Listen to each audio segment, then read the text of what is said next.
A shot of an old, slightly run-down hotel building under a gloomy, overcast sky. Eerie music plays softly in the background, with distant sounds of thunder rumbling.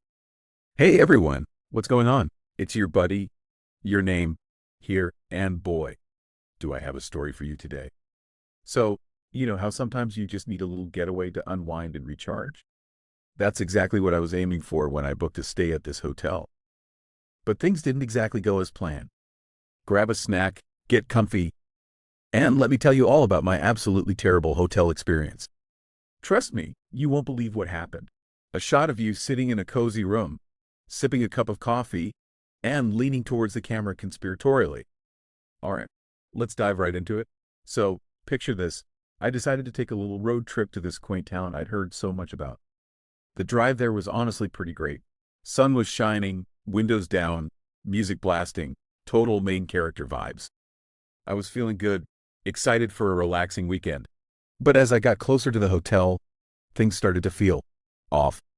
The GPS led me down this narrow, winding road surrounded by thick trees. Kind of scenic, but also kind of creepy. You know, the sort of place where you'd expect a deer or a serial killer to jump out at any moment. Finally, I pulled up to the hotel, and let's just say it wasn't exactly as advertised. The photos online made it look like a charming, historic building with authentic rustic appeal. In reality, it looked more like the set of a low-budget horror film. But hey, I'm an optimist. I figured maybe it's nicer on the inside. So, I grabbed my bags and headed in. Stepping into the lobby, I was hit with this musty smell, like old books mixed with feet. Not exactly the fresh, clean scent you'd hope for. The decor was outdated. Think 70s carpet with those weird swirly patterns and faded wallpaper peeling at the edges. The front desk was cluttered with papers and what looked like an old school bell that probably hadn't dinged in years. I stood there for a solid minute before someone finally emerged from the back office. The receptionist, let's call her Debbie, looked less than thrilled to see me. She barely made eye contact and mumbled a greeting. Customer service on point. I tried to lighten the mood. Hi, how's your day going? I asked with my best friendly smile. She just shrugged and slid a registration form across the desk. Okay then. I signed the form and handed over my credit card, trying to ignore the unsettling feeling in my gut. She gave me the key card and muttered, "Third floor," before disappearing again. No, enjoy your stay, or let us know if you need anything. I shrugged it off. Maybe she was having a bad day. I headed to the elevator, which was one of those old ones with the gate you have to pull across. It creaked and groaned as it ascended, and I couldn't help but think about all the horror movies where people get stuck in elevators. When I got to the third floor, the hallway was dimly lit, and the carpet was stained in various places. There was a flickering light at the end of the corridor. Classic. I found my room, slid the key card, and opened the door. First impression? Meh. The room was small and outdated. The bedspread had an unidentifiable pattern that might have been stylish decades ago.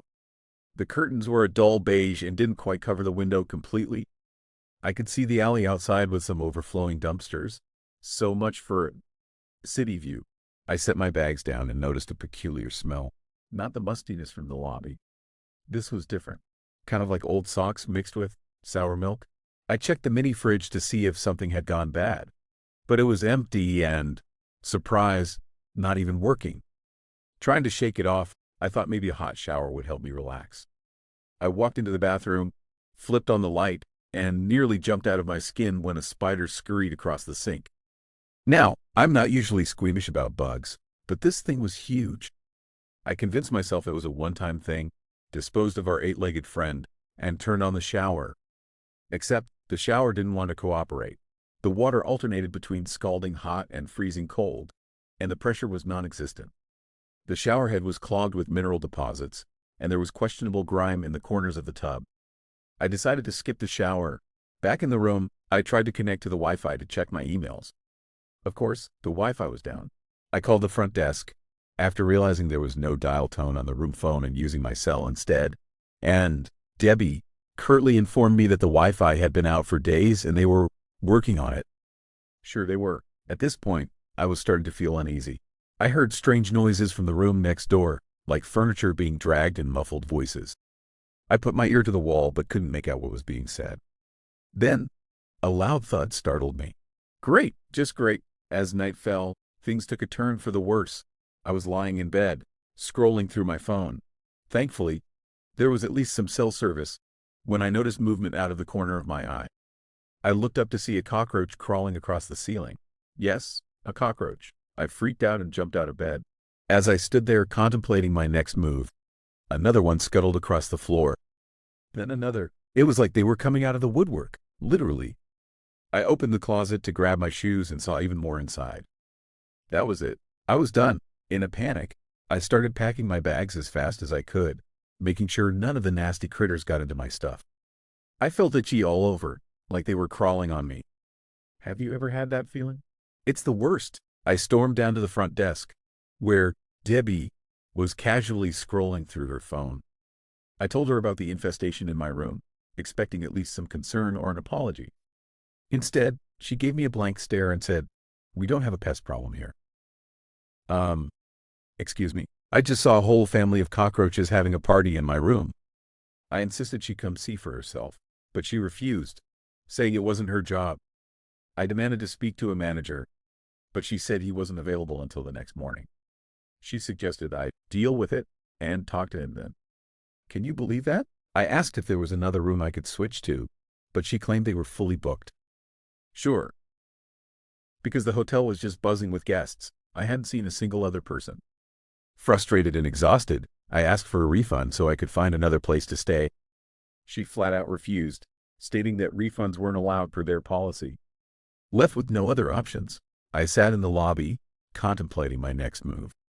It was late, I was tired, and the idea of navigating unfamiliar roads in the dark to find a new hotel wasn't appealing.